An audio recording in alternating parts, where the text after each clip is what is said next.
Hello all, welcome है आप सबका। आज का हमारा टाइटल है टॉपिक का हमारे grooming.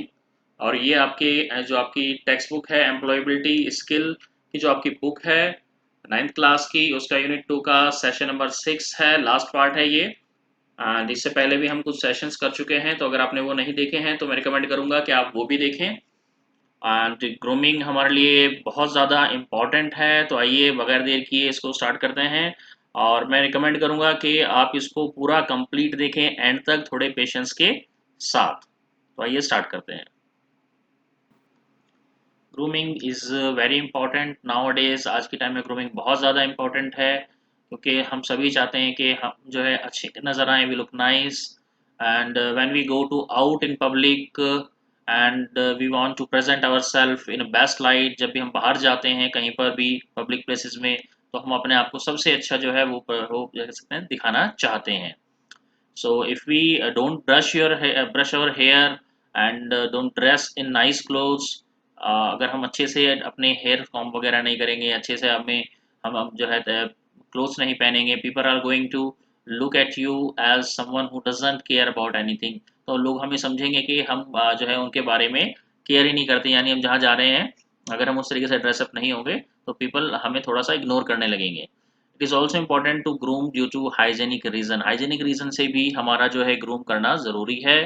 When we groom ourselves we are healthier and smell better. जब हम अच्छे से ग्रूम करेंगे तो हम हेल्दियर भी नज़र आएंगे और स्मेल भी बेटर करेंगे। तो सबसे पहले बात करते हैं हम, what is grooming. Grooming is a process of making yourself look neat, tidy and smart. Grooming एक ऐसी प्रोसेस है जिसके थ्रू हम अपने आप को जो है कैसे हम अच्छा दिखेंगे, साफ सुथरा और स्मार्ट कैसे नजर आएंगे, हम उस चीज को बोलते हैं। इसमें ड्रेसिंग भी इसी का पार्ट है, but dressing is the action of putting on clothes. कैसे हम अपने जो जो जो ड्रेसअप करते हैं वो कैसे करते हैं, उसको ड्रेसिंग बोलते हैं। तो ग्रूमिंग में ही ये चीज आ जाती है। ड्रेसिंग में वैसे तो सब तरह की ड्रेस जो हम पहन रहे हैं वो ड्रेसिंग में ही आता है, बट ग्रूमिंग के पॉइंट ऑफ व्यू से देखेंगे तो वो इवेंट बेस्ड हो जाएगा। किस तरह के इवेंट में किस तरह के रिकमेंडेड जो क्लॉथ्स हैं वो हमें पहनने चाहिए। अगर हम किसी पार्टी में जा रहे हैं तो पार्टी के अकॉर्डिंग हमारे पार्टी वेयर जो है ड्रेसअप होना चाहिए।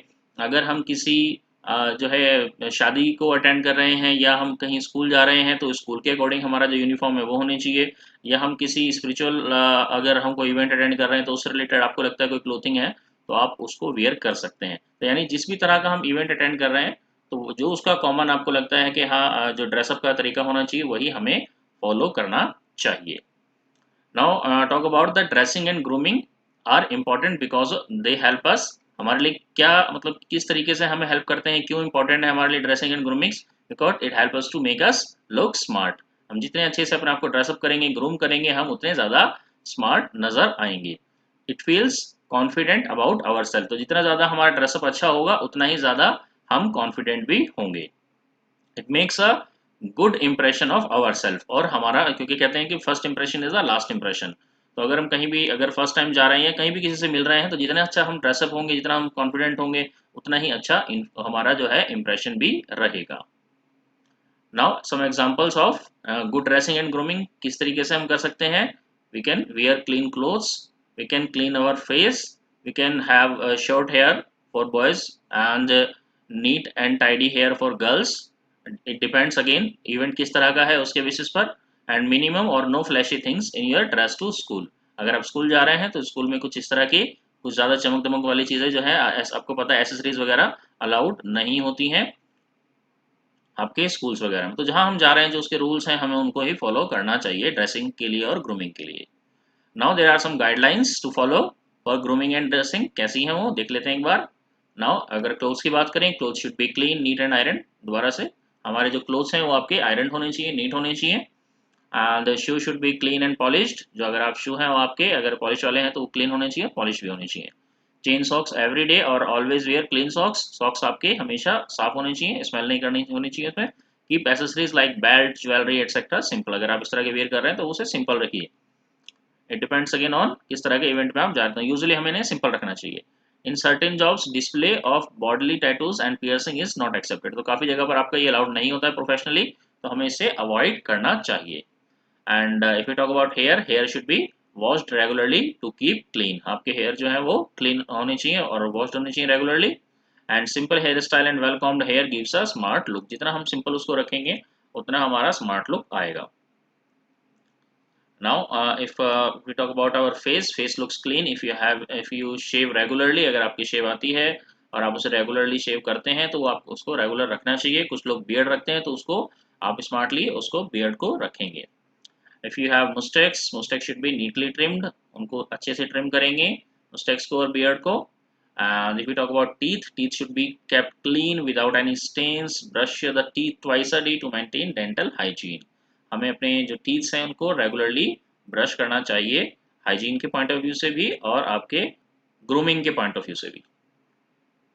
अवॉइड ईटिंग पान एंड च्यूइंग बीटल्स, तो हमें कई जगह काफ़ी लोग होते हैं जिनको पान वगैरह कुछ इस तरह की चीज़ें खाने की आदत होती है और वो जगह स्पिट करते रहते हैं या च्यूइंग करते रहते हैं, तो इस तरह की च्यूइंग गम्स वगैरह तो उसको भी हमें अवॉइड करना चाहिए। Now there is some activity using dressing and grooming standard, आपको एक रोल प्ले परफॉर्म करना है। इसमें सेम वही प्रोसेस है, आपने दो स्टूडेंट्स जो है वो आपके एक्ट रोल प्ले करेंगे जो नीचे सिचुएशन दी हुई है, और बाकी के जो बाकी जो एक स्टूडेंट है उसको ऑब्जर्व करके उस पर अपना जो है बताएंगे कि किस तरीके से आपने उसको परफॉर्म किया है, उस पर डिस्कशन करेंगे। क्या सिचुएशन है, you have to participate in inter school debate competition, आपको एक दूसरे स्कूल में जो है डिबेट कॉम्पिटिशन के लिए जाना है, पार्टिसिपेट करना है। डिस्कस विद योर फ्रेंड, अपने साथ की डिस्कस कीजिए, what all will you to do to create good first impression, कैसे आप फर्स्ट इंप्रेशन दे सकते हैं, उसके लिए आप क्या प्रिपेयर करके जाएंगे, कैसे ड्रेसअप होके जाएंगे, वो आपने आपस में डिस्कस करना है और उसी का रोल पे परफॉर्म करना है। You have notice that your classmate does not wear appropriate cloth to school, आपका कोई क्लासमेट है जो ठीक से ड्रेसअप नहीं करके आता है स्कूल में, आपने नोटिस किया है चीज़। And you have to educate him about the dressing and grooming standard, आपको उसको बताना है कि ग्रूमिंग के या ड्रेसिंग का जो स्टैंडर्ड है वो कैसे हमें फॉलो करना चाहिए और क्या वो होता है। तो इस पे आप रोल प्ले परफॉर्म करेंगे। दूसरी जो एक्टिविटी है ये आपने खुद करनी है, इसमें आपने इस टेबल के अंदर यस और नो फिल करना है। अगर आप नो फिल करेंगे इन क्वेश्चंस इन सिचुएशंस के अकॉर्डिंग, तो आपको अपने एक्शन प्लान में बताना पड़ेगा कि क्या इंप्रूवमेंट की ज़रूरत है। और ऑलरेडी अगर आप उसको यस लिखते हैं यानी कि आप जो है उस एस्पेक्ट में आप ठीक हैं। जैसे एग्जांपल के लिए यहाँ पर फर्स्ट है wear clothes that fits you, अगर आप ऐसे क्लोथ्स पहनते हैं जो आपको फिट आते हैं, क्योंकि कई लोग बहुत ज़्यादा टाइट जो है वो क्लोथिंग पहनते हैं, कई जगह जो कई स्टूडेंट्स बहुत ज़्यादा, कई लोग काफ़ी लूज़ कपड़े पहनते हैं, तो इस चीज़ का हमें थोड़ा सा ध्यान रखना चाहिए, हमें प्रॉपर जो फिटिंग आए उस तरह के ही कपड़े ड्रेसअप करने चाहिए, बहुत ज़्यादा टाइट नहीं होने चाहिए, बहुत ज़्यादा लूज नहीं होने चाहिए। तो अगर आप आंसर नो है तो आप यहाँ बताएंगे कि आप उसमें कैसे इंप्रूवमेंट ला सकते हैं। इसी तरीके से नेक्स्ट स्टेटमेंट है make sure your clothes are neat and iron, हमेशा ये श्योर करते हैं आप कि आपके जो जो क्लोथ्स हैं वो नीट और आयरन है या नहीं है। तो अगर येस है देन वेल एंड गुड, और अगर नो है तो आप उसमें बताएंगे कि आपने एक्शन प्लान इसमें क्या लेना है, इंप्रूवमेंट कैसे करनी है। इसी तरीके से here is clean and always combed, आपके अगर हेयर आपके क्लीन रहते हैं हमेशा तो वो आप बताएंगे यस और no. Teeths are always clean and brushed every day, आपके जो टीथ हैं वो क्लीन रहते हैं, देन अब वो आप यहाँ पर यस और नो करेंगे। Wear shoes that are clean and polish, आपके जो शूज़ हैं वो हमेशा क्लीन और पॉलिश रहते हैं, तो उसके अकॉर्डिंग आप यहाँ पर लिखेंगे यस नो, और नो अगर है तो आप उसका एक्शन प्लान बताएंगे, अपना फ्यूचर प्लान कि कैसे आप उसको इम्प्रूव कर सकते हैं। तो आपकी सेकेंड एक्टिविटी थी। मैं बार बार कह रहा हूँ आपने एक्टिविटीज़ जो है ये ज़रूर करनी है, तभी आप अच्छे से सीख पाएंगे।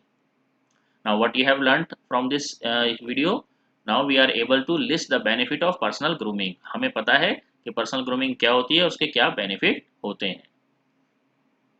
इस वीडियो में इतना ही, थैंक यू वेरी मच।